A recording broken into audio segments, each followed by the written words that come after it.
Kerala story 2 goes beyond. Kerala story 1 എന്ന് പറഞ്ഞ cinema തന്നെ ഇവിടെ എന്തെല്ലാം രീതിക്കൊരു തരംഗം ഉണ്ടാക്കി, ഏതെല്ലാം രീതിക്ക് ഇവിടെ വിവാദ വിഷയങ്ങളായി, ഒരു രാജ്യത്തെ പോലും ഒരു മത കലാപങ്ങൾ തുറന്നുവിടാൻ വേണ്ടി പോലും പറ്റുന്ന ഒരു പടമായ കേരള സ്റ്റോറി ഇന്ത്യ മുൾമുനയിൽ കണ്ടൊരു പടം എന്ന് ഞാൻ പറയും ഈ ഒരു പടത്തിന്.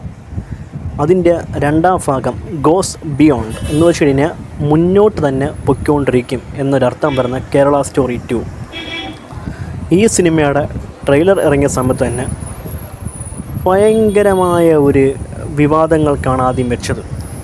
അറിയാം, BJP സംഘപരിവാർ പ്രോത്സാഹിപ്പിക്കുന്ന ബീഫ് നിരോധനം, പിന്നെ മതപരമായിട്ടുള്ള ഒരു മതം മാറ്റൽ, ഇതൊക്കെയാണ് ഒരു തീമായിട്ട് പറഞ്ഞിരിക്കുന്നത്. ഈ സിനിമയിൽ ആദ്യ ഭാഗത്തെക്കാട്ടിയും തീവ്രവാദ പ്രവർത്തനങ്ങളും കാര്യങ്ങളൊന്നും കാണിച്ചിട്ടില്ല. ഈ IS പോലുള്ള തീവ്രവാദ സംഘടനകളിലേക്ക് ഈ റിക്രൂട്ട്മെൻറ്റ് അങ്ങനെയുള്ള കാണിച്ചില്ലെങ്കിൽ പോലും മതപരിവർത്തനം അത് കാണിക്കുന്നുണ്ട്. ഈ സിനിമയിൽ ചിലയിടങ്ങളിലൊക്കെ ഈ ഹിന്ദു മതവിശ്വാസത്തെയും വിശ്വാസികളെയും ചൊടിപ്പിക്കുന്ന പോലത്തെ ചില കാര്യങ്ങൾ, ചില സീക്വൻസുകൾ അങ്ങനത്തെ കുറച്ച് എടുത്തു വച്ചിട്ടുണ്ട്. അത് എന്തോ നമുക്കിപ്പം ഒരു കലാപം ഉണ്ടായില്ല എന്ന് വേണം പറയേണ്ട. BJP സംഘപരിവാർ ആക്കാൻ ചെയ്യുന്ന ബീഫ് നിരോധന തന്നെ ഇതിനകത്തൊരു ഇസ്ലാമിക കുടുംബം ബലമായിട്ട് തീറ്റിപ്പിക്കുന്നതൊരു സീനൊക്കെ കാണിക്കുന്നുണ്ട് ഇതിനകത്ത്. അതൊക്കെ ചില മതഭ്രാന്ത് പിടിച്ച മനുഷ്യർക്ക്, ആൾക്കാർക്കുണ്ട് ചിലപ്പോഴൊക്കെ ഒരു എന്താണ് അത്രയ്ക്ക് ഇഷ്ടപ്പെടത്തില്ലെന്ന് മാത്രമല്ല, ഒരു കലാപം ഉണ്ടാവാൻ അത് തന്നെ ധാരാളം. ഇത്രയും പ്രശ്നങ്ങളും വിവാദങ്ങളൊക്കെ ഉൾപ്പെടുന്ന സമയത്ത് ഇതിൽ അഭിനയിച്ചവരെ സമ്മതിക്കണം. ഇന്ത്യ എന്ന് പറഞ്ഞ മഹാരാജ്യത്ത് ഇത്തരത്തിലുള്ള സിനിമയിലൊക്കെ അഭിനയിക്കുന്നതിനൊക്കെ ഒരു മിനിമം ഒരു കട്ട്സെങ്കിലും വേണം. അതിൽ അഭിനയിച്ച താരങ്ങൾക്ക് ഓരോരുത്തർക്കും അതുണ്ടെന്നാണ് വിശ്വസിക്കേണ്ട. മതപരിവർത്തനവും മതപരമായ ചില ആക്ഷേപങ്ങളും ഒക്കെ വിട്ട് കഴിഞ്ഞിട്ട് ഈ പടം ഒന്ന് ചിന്തിക്കാൻ വേണ്ടി പോകണം. ഇനി പെൺമക്കളുള്ള കേരളത്തിലെ പാരൻസും ഒക്കെ ശ്രദ്ധിക്കേണ്ട ഒരു പടമാണ് ഈ ഒരു സിനിമ.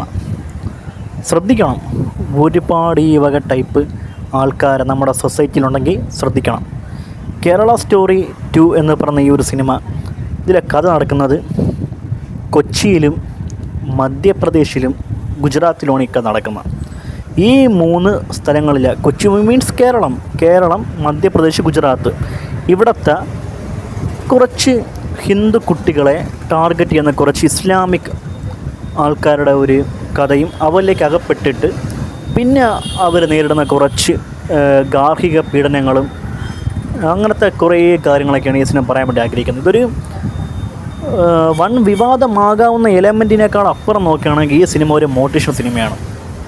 നമുക്ക് നല്ല പോലെ ഒരു മോട്ടിവേഷൻ കിട്ടുന്ന, അല്ലെങ്കിൽ മോട്ടിവേഷൻ ഒന്നുമല്ല, ശ്രദ്ധിക്കേണ്ട, നമ്മൾ അറിഞ്ഞിരിക്കേണ്ട ചില കുറച്ച് കാര്യങ്ങൾ, നമ്മളെ പെൺകുട്ടികൾക്ക് ഒരു സേഫ്റ്റി ഇല്ല, അല്ലെങ്കിൽ അവരെ ടാർഗറ്റ് ചെയ്ത് ഇത്ര ആൾക്കാരുണ്ടാകാം എന്ന് പറയത്തക്ക രീതിക്കുള്ള ഒരു കഥാപശ്ചാത്തലമാണ് ഈ സിനിമയെ കാണിക്കുന്നത്. കേരള സ്റ്റോറി 1ഉം 2ഉം തമ്മിൽ രാപ്പകലായിട്ടുള്ള വ്യത്യാസമുണ്ട്. മറ്റത് ബ്രൂട്ടൽ തീവ്രവാദം, മതപരിവർത്തനം, കലാപത്തിന് ആഹ്വാനമുള്ള പടം. പക്ഷേ ഇതിൽ ഇത്രയും മതകലാപങ്ങളുണ്ടാകുന്ന കാര്യങ്ങളൊക്കെ ഉണ്ടെങ്കിൽ പോലും ഇത് ഒരു മെസ്സേജാണ്, സോഷ്യൽ മെസ്സേജാണ് ഈ പടം. അങ്ങനെ വേണം ഈ സിനിമേനെ കാണേണ്ടത്. ദാറ്റ്സ് ഓൾ കേരള സ്റ്റോറി 2 എന്ന് പറഞ്ഞ ഈ ഒരു സിനിമ.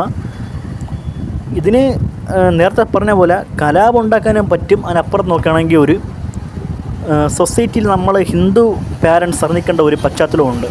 അപ്പോൾ ഈ സിനിമ വലിയ ഒരു വിവാദമായി പോയില്ല എന്നുണ്ടെങ്കിൽ പോലും നല്ലൊരു മെസ്സേജ് കൂടെ ഈ പടം അവതരിപ്പിച്ച് ചെയ്യാൻ വേണ്ടി പറ്റി എന്നുള്ളതാണ് ഏറ്റവും വലിയൊരു കാര്യം. സോ ആ ഒരു കാര്യം കൊണ്ട് ഈ സിനിമ അത്യാവശ്യ ഘടകമാണ് ഇന്ത്യക്ക് എന്ന് പറയും. ഇന്ത്യക്ക് മീൻസ് കേരളത്തിന്. ഇതാണ് കേരള സ്റ്റോറി 2 ഗോസ് ബിയോണ്ട് എന്ന് പറഞ്ഞ ഈ സിനിമയുടെ ഒരു റിവ്യൂവും കാര്യങ്ങളൊക്കെ മാക്സിമം കണ്ടൊരു ശ്രദ്ധ അറിഞ്ഞിരിക്കുക. ഇത്ര ആൾക്കാർ നമ്മളെ സൊസൈറ്റിയിൽ ഉണ്ടെന്നുള്ള കാര്യം അറിഞ്ഞിരിക്കുക. ഇത്രയുള്ളൂ പറയാനായിട്ട്.